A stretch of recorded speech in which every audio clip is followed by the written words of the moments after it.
And I wonder for you and for me today, what are those things in our lives that we've been living at the status quo? That we've been giving bare minimum when God's been wondering and waiting. Are you willing to go above and beyond and see what I do through your life? Okay. In 2 Corinthians chapter 8, starting in verse 1, it says these beautiful words from Paul. Now, friends, I want to report on the surprising and generous ways in which God is working in the churches in Macedonia province. Fierce trouble came down on the people of those churches, pushing them to the very limit. The trial exposed their true colors. They were incredibly happy, though desperately poor. The pressure triggered something totally unexpected, an outpouring of pure and generous gifts. For I testify that they gave as much as they were able and even beyond their ability. Entirely on their own, they urgently pleaded with us for the privilege of sharing in this service to the Lord's people, and they exceeded our expectations. They gave themselves first of all to the Lord, and then by the will of God, also to us. This is such a profound moment in the scriptures right here. Well, what we have is we have Paul, who kind of peels back the curtain and talking about what he's noticing, what he's seeing, what he's experiencing. The beautiful thing about when you read the scriptures, it's a book filled with humans doing life together.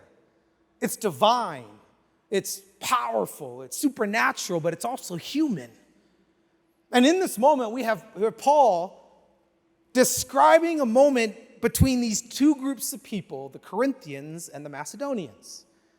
And what you need to understand about these two groups of people is that they did not like each other. You have those like friends, right, where they're like, you have mutual friends, but you're not friends with them. You know what I'm talking about? You all have them, be honest. Right? If you're a West Sider, you don't hang with the Valley people. Right? You're like, we're in the same city, but we cut from a different cloth. See, these two communities were rivals. It was Lakers, Clippers, USC, UCLA, it was Samsung, Apple. There was tension. There was resistance. And that context matters because it's in this moment what Paul is doing is he's talking to the people of Corinth.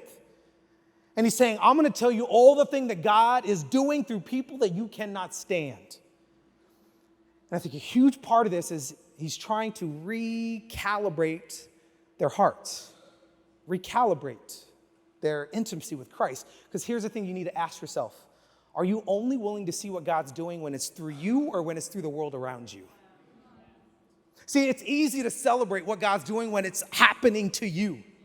It's easy to celebrate when the fingerprints of God are all on your life, but do you have the type of maturity that can celebrate the power of God in someone's lives that you do not know? Or even worse, that you do not like. And so often, this is what we do. We think, one, that God is limited in his power. And so we say, God, I only want you to move in my life. And then we can't celebrate what God's doing in someone else. But you're like, nah, that's not me. Nah, Joe, that ain't me. When you love when your ex-boyfriend gets engaged, don't you? I know you, I see you tag him on Instagram. Congratulations, so happy for you. No, you don't. You a liar. Don't lie in church. But what could happen in your heart and your mind and your soul if you let God get into the deep crevices and choosing beauty and wonder and joy rather than bitterness and resentment and anger? If you can learn how to celebrate not just what God does in your friends, but even in your enemy, I'm telling you, he'll introduce you into a new level of living that you've never experienced in your life. It's available to you and I. And I love this moment that Paul sets the gauntlet. It says, there's more in you than you know. Let's look at it again. He says, now, friends, I want to report on the surprising and generous ways in which God is working in the churches in the Macedonian province. See, first of all, let's pause there for a second. I love that he says, I want to tell you about something that's surprising.